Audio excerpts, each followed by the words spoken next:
भूर्भुवः स्वः तत्सवितुर्वरेण्यं भर्गो देवस्य धीमहि धियो यो नः प्रचोदयात्।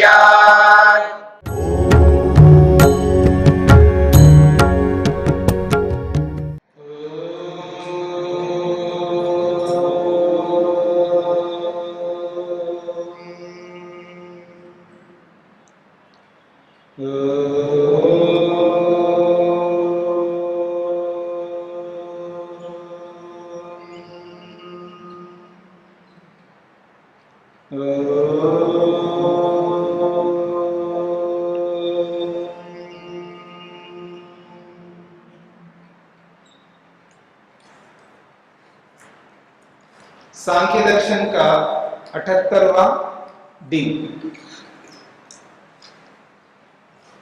अध्याय 6, पृष्ठ संख्या है 149, सूत्र संख्या है 26-27। प्रसंग चल रहा है मोक्ष के लिए, विवेक के लिए उपाय। योगाभ्यास एक ऐसा उपाय है मोक्ष को प्राप्त करने के लिए, विवेक को प्राप्त करने के लिए। तो यहां पर प्रस्तुत किया गया है कि विवेक को पाने के लिए, मोक्ष को सिद्ध करने के लिए योगाभ्यास करना चाहिए। उस योगाभ्यास में आसन को लेकर के एक विशेष बात कही। किसी आसन विशेष का कोई नियम नहीं, किसी भी आसन विशेष का कोई नियम नहीं है। नियम यह है कि आसन होना चाहिए, आसन का नियम है, विशेष आसन का नियम है। मतलब यही आसन लगाएं तो ध्यान लग सकता है, ऐसा नियम नहीं है। नियम यह है कि आसन लगाओ, कोई भी आसन। फिर विशेष बात यह कही, योग में ध्यान जो है बहुत महत्व रखता है। इतना महत्व रखता है कि यदि ध्यान को ध्यान के रूप में कर लिया ना, वो ध्यान समाधि के रूप में बदल जाएगा। इतना महत्व रखता है। यदि हमारा ध्यान ध्यान के रूप में हो जाए, जैसा शास्त्र कहता है, जैसा प्रमाण कहता है, जैसा योग कहता है, जैसा ऋषि लोग कहते हैं, तो जब वो ध्यान ध्यान के रूप में हो जाए ना, तो ध्यान ही समाधि के रूप में बदल जाएगा। इसलिए बहुत महत्व रखता है। इसलिए इन्होंने कहा है मुख्य योग साधन, योग का ये प्रमुख साधन है ध्यान। तो ध्यानम निर्विषय मन, ये बात कही। अब एक प्रश्न किया जा रहा है, ये जो आपने एक बात कही है, ध्यान करो, आसन लगाओ, ये करो और विवेक पैदा करो, मोक्ष को प्राप्त करो, इन सब की आवश्यकता क्या है? आत्मा तो नित्य है, शुद्ध है, बुद्ध है और मुक्त स्वभाव वाला है। मेरी बात समझ रहे हैं ना? आत्मा कैसा है? नित्य है, शुद्ध है, बुद्ध है और मुक्त स्वभाव वाला है। वो स्वतः ही मुक्त स्वभाव वाला है। उसकी ये विवेक और ये अभ्यास और इतना मेहनत पुरुषार्थ करने की क्या आवश्यकता है? ये प्रश्न किया जा रहा है। ननु पुरुषो ध्यानादिकम अनुतिष्ठेत नव अनुतिष्ठेत उभयथा अपि स तथैव भवति। अच्छा, हमारा एक प्रश्न है, ननु का अर्थ है प्रश्न। पुरुष, ये जो मनुष्य है, ध्यानादिकम अनुतिष्ठेत नव अनुतिष्ठेत, ध्यानादि करे या ना करे क्या फर्क पड़ता है? ध्यानादिकम, ध्यान, आसन, प्राणायाम, बहुत कुछ ये करे या ना करे, फर्क क्या पड़ेगा? उभयथापि तथैव भवति, ध्यान ना करे तो भी वो निज स्वरूप में है ही, अपने स्वरूप में, और ध्यान करे तो भी वैसे ही है। उसके स्वरूप में कोई बदलाव होना तो है ही नहीं। ध्यान ना करे तो भी बदलेगा नहीं और करे तो भी बदलेगा नहीं, वो जैसा है वैसा रहेगा ना। मेरी बात समझ रहे? उसमें कोई बदलाव आना ही नहीं, ना उसको कोई बदल सकता है। तो ध्यान करे तो भी वैसे ही रहना है, ना करे तो भी वैसा रहना है, फिर ये क्यों झमेला करना? ये प्रश्न है।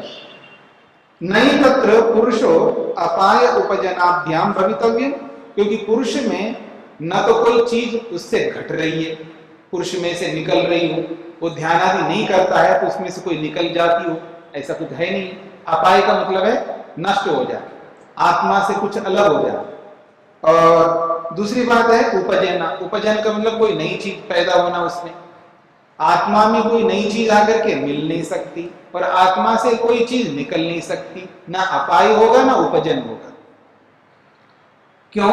तस्य निसंगत्व, क्योंकि वो निसंग है, न तो वो किसी से घुल मिलता है, ठीक है, और ना उसमें से कुछ निकलता है, कुछ है ही नहीं, निसंग। क्यों? असंगो ही अयम पुरुषः, शास्त्र तो स्पष्ट कहता है, प्रमाण ये कहता है असंग है वो,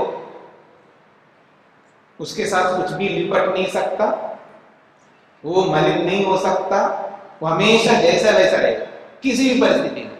तो ऐसे व्यक्ति के लिए ये ध्यान आदि करे ना करे क्या फर्क पड़ता है, ये प्रश्न है। प्रश्न तो स्पष्ट हो गया, अब समाधान सुन लीजिएगा। उभयथापि अविशेषश्चेत् न एवं उपराग निरोधात् विशेषः, निस्संगे अपि उपरागः अविवेकात्। वो कहते हैं उभयथापि अविशेष, यदि कोई पूर्व पक्षी कहे उभयथापि अविशेष, दोनों ही प्रकारों से वो समान ही रहे, प्रश्नकर्ता कर रहा है, सूत्र के माध्यम से कहा जा रहा है। पहले तो भूमिका में कहा है ये, अब सूत्रकार सूत्र के आधे अंश को प्रश्न के रूप में उपस्थित करते हैं। उभयथापि, दोनों ही ढंग से, यानी ध्यान आदि करे या ना करे, दोनों स्थितियों में अविशेष समान ही रहेगा, एक जैसा रहेगा। इति चेत, ऐसा यदि कहे तो कहते हैं उपराग निरोधाद विशेष। देखो उपराग के हट जाने से विशेष हो जाता है आत्मा। वो जो उपराग है ना, जो अभिमान कर रखा है ना, अपने आप को अभिमान से ग्रस्त कर रखा है ना, उस अभिमान को हटा दो तो विशेष बन जाएगा आत्मा। अभिमान क्या है? मैं पुरुष हूं, मैं स्त्री हूं, मैं धनवान हूं, मैं रूपवान हूं, मैं बलवान हूं, मैं पैसे वाला हूं, मैं मठाधीश हूं, मैं जमीन वाला हूं, मैं नेता हूं, मैं ये हूं, मैं वो हूं, पता नहीं क्या क्या हूं। इसी अभिमान में रहेगा। मैं विद्यावान हूं, मैं पढ़ा लिखा हूं, मैं अनुभवी हूं, मैं ये हूं, ये कुछ नहीं आता, ये कल का है, वो पढ़ा है, बस अभिमान ही अभिमान है व्यक्ति में। इस अभिमान को हटा दो तो विशेष बन जाएगा। कह रहे निसंगे अपि उपराग अविवेका, वो निसंग है, हमें कोई आपत्ति नहीं है, हम नहीं कह रहे वो संग से, संगति से ग्रस्त होता है, वो निसंग है। निसंग होने के कारण भी, निसंग होता हुआ भी उपराग से ग्रस्त है, वो अभिमान से ग्रस्त है। क्यों? अविवेका, अविवेक है उसके पास। आरोप को हटाना चाहते हैं हम लोग आरोपित करते हैं ना अपने आप को, मैं ऐसा हूं वैसा हूं, वो आरोप को हटा दो तो कोई समस्या ही नहीं। जब तक हम आरोपित करते रहेंगे अपने आप को, मैं ऐसा हूं वैसा हूं, तो दुखी रहेंगे, परेशान रहेंगे। भाष्य को देखिएगा, ध्यानादेव अनुष्ठानात् अननुष्ठानात्, अनुष्ठानात् अननुष्ठानात् उभयथा अपि पुरुषो अविशेषः। ध्यानादि का अनुष्ठान करे या ना करे, दोनों स्थितियों में पुरुष जो है समान रहेगा। अविशेष का मतलब है समान रहेगा।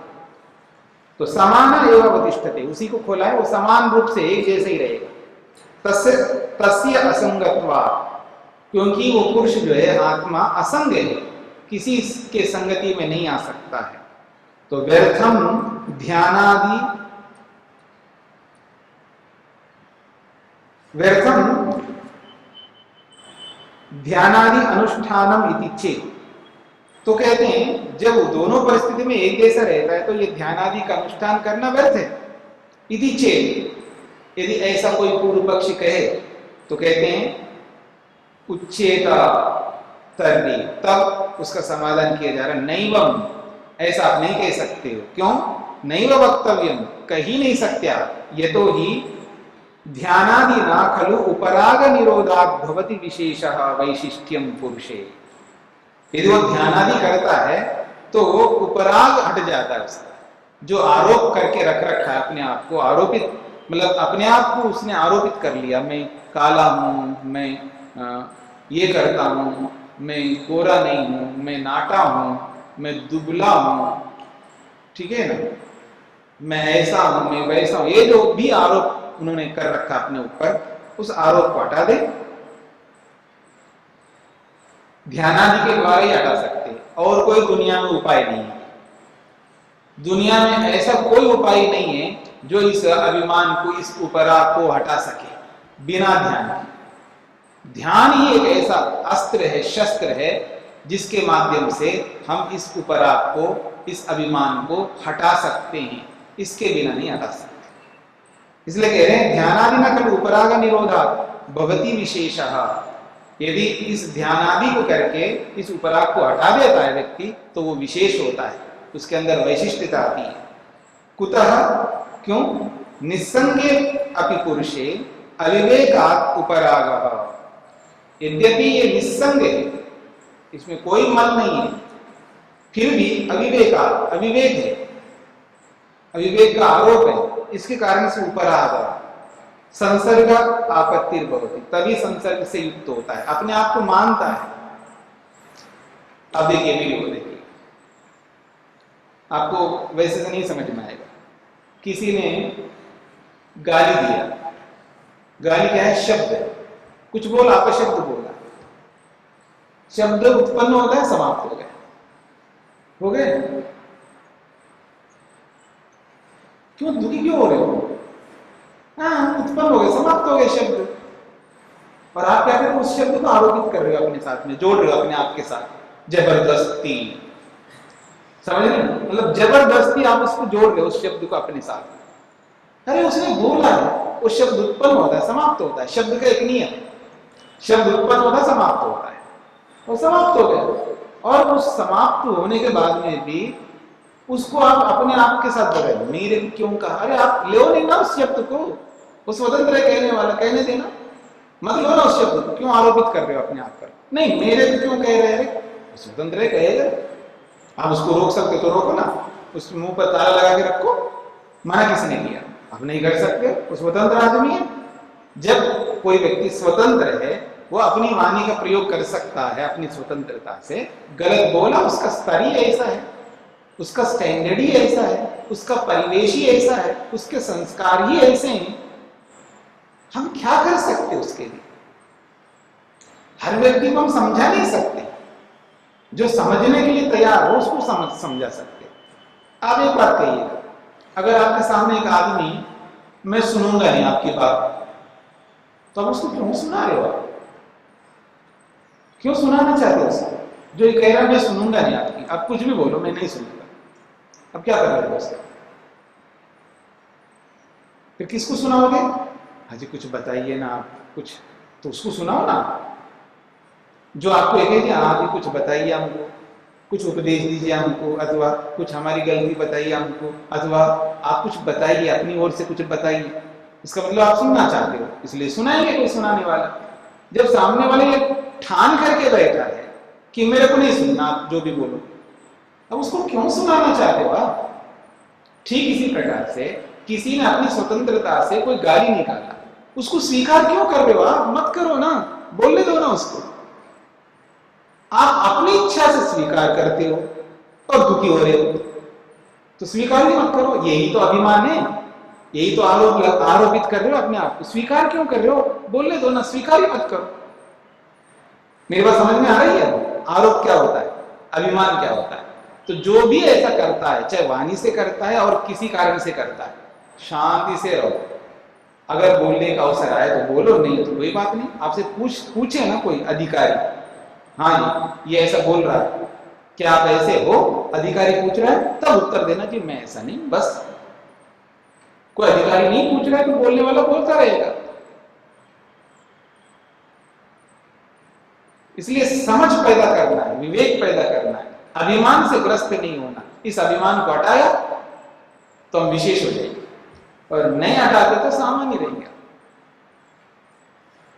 आप कितने धनवान हो, आप कितने अनुभवी हो, आप क्या है, कोई मायने नहीं रखता। अगर आपके अंदर समझ है तो आप सब कुछ है, क्योंकि विवेक है आपके पास। तो विवेक पैदा करेगा। ठीक है जी। तो ये कहना चाह रहे हैं यहां पर, निस्संगे अपि पुरुषे अविवेकात् उपराग संसर्गापत्तिर्भवति। क्योंकि यद्यपि आत्मा निस्संग है तो भी वो अविवेक के कारण से, इस उपराग से, इस अभिमान से ग्रस्त हो जाता है। इसी अभिमान को हटाया जाता है, ये कहना चाहते हैं। सूत्रार्थ किए,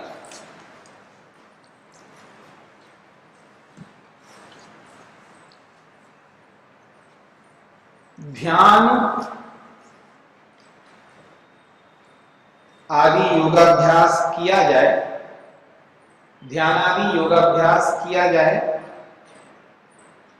न किया जाए,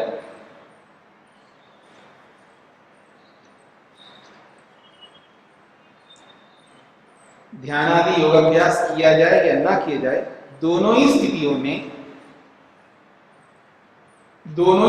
में आत्मा एक समान रहता है।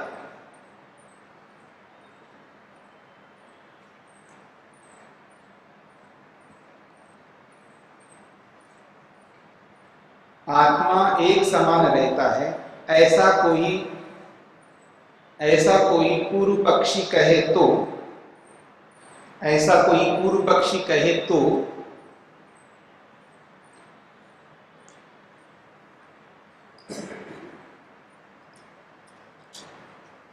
ऐसा नहीं कह सकते, ऐसा नहीं कह सकते,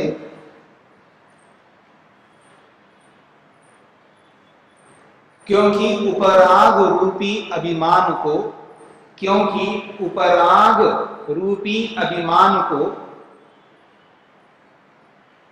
क्योंकि उपराग रूपी अभिमान को हटाने से आत्मा विशेष बन जाता है। क्योंकि उपराग रूपी अभिमान को हटाने से आत्मा विशेष बनता है।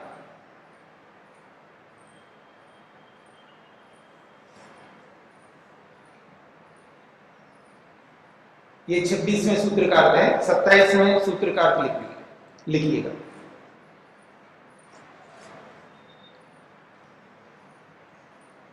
आत्मा निस्संग होकर भी, आत्मा निस्संग होकर भी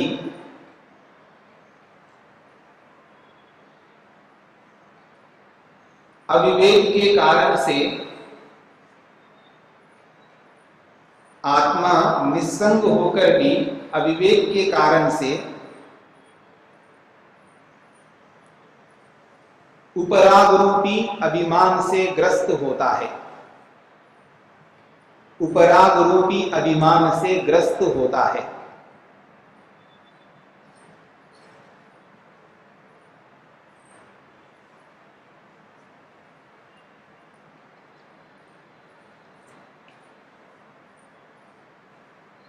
हाँ जी, सूत्र स्पष्ट हो गया।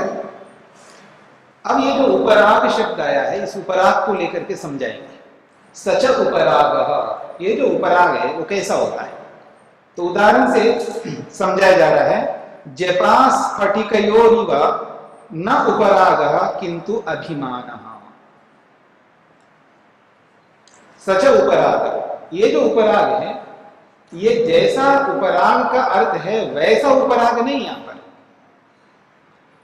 अब उपराग का जो अभिधा अर्थ जो होता है वो है जपा स्फटिकयो इव। जैसे जपा नामक फूल है और स्फटिक का मतलब क्रिस्टल जो है, बिल्लोर का पत्थर है, ठीक है। तो जपा नामक कोई फूल है, उसको क्रिस्टल के सामने रख दो तो वो फूल जैसा वो क्रिस्टल बन जाएगा। अर्थात उस फूल का परिछाया, क्या बोलते हैं उसका, रिफ्लेक्शन कहो या प्रतिबिंब, उस फूल का प्रतिबिंब जो है उसके अंतर्गत आता है। ठीक है। क्या आत्मा में इस तरह आता है? ऐसा नहीं आता है। मतलब शरीर और मैं अपने आप को एक मानो मैं, तो शरीर का प्रतिबिंब आत्मा में आता, ऐसा नहीं। इस तरह का उपराग नहीं है। किस तरह का उपराग है, इसको यहां समझाया जा रहा है। जपा स्फटिकयोरिवा न उपराग किंतु अभिमान। कहते हैं जपा स्फटिकयोः संसर्गात् भवति जपा पुष्प वर्णस्य उपरागः स्फटिके। कहते हैं जपा और स्फटिकयोः संसर्गात्। जपा नामक फूल है, मान लीजिए चमेली फूल मान लीजिए कोई, हाँ गुड़हल का फूल, कोई भी एक फूल ले लीजिएगा। तो गुड़हल का फूल है और उसको स्फटिक मणि के साथ में किसी बिल्लो क्रिस्टल के साथ के संसर्ग कर दो तो जपा पुष्प वर्ण से उपराग, उस गुड़हल फूल का प्रतिबिंब उस क्रिस्टल पे आ गया। तो उसके समान यहां आत्मा में ऐसा कोई प्रतिबिंब नहीं आता है, न तथा स उपराग। ये जो उपराग हो रहा है आत्मा में, ये उस जपा स्फटिक मणि के समान नहीं। फिर कैसा है, कहते हैं किंतु अभिमान पुरुषस्य चेतनत्वा स्व अभिमन्यते तम उपरागम। कहते हैं पुरुषस्य चेतनत्वा, आत्मा तो चेतन है, अपने चेतनत्व के कारण से स अभिमन्यते, वो आरोपित कर रहा है, मतलब उसका प्रतिबिंब नहीं आ रहा, लेकिन वो आरोप कर रहा है कि मेरे में आगे, ऐसा मान लेता है। मेरी बात समझ रहे हैं? जैसे आदमी को रसगुल्ला दे दिया, ठीक है, जैसे रसगुल्ले को अंदर ले लेता है वो मानता है कि ये रसगुल्ला मुझको मिल गया है।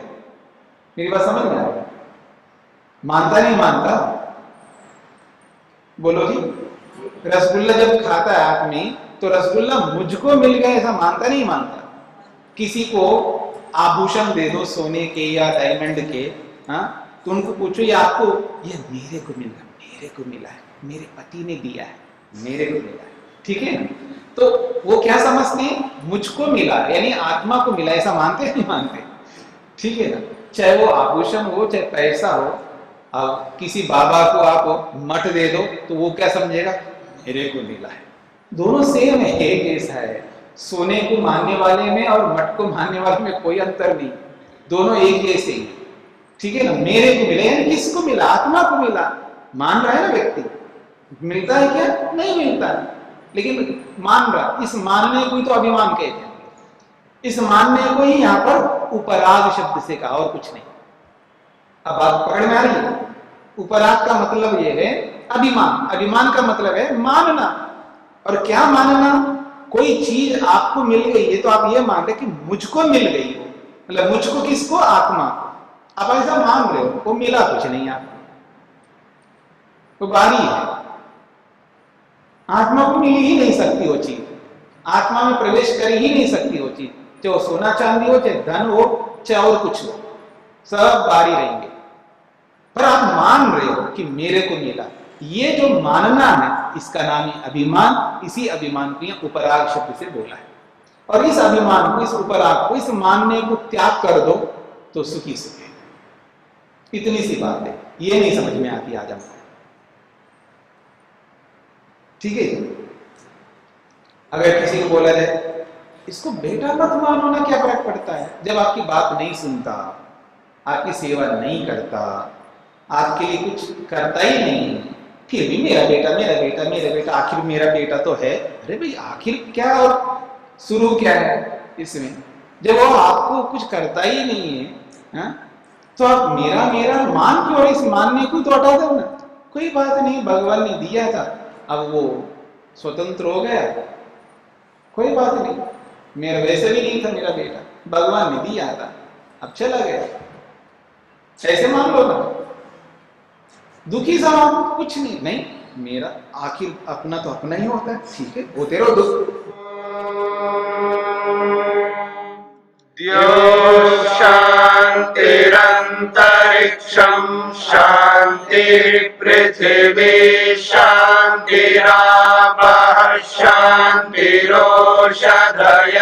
शान्तिः वनस्पतयः शान्तिर्विश्वे देवाः शान्तिर्ब्रह्म शान्तिः सर्वं शान्ति शान्तिरेव शान्ति क्षमा शान्तिरेधि ॐ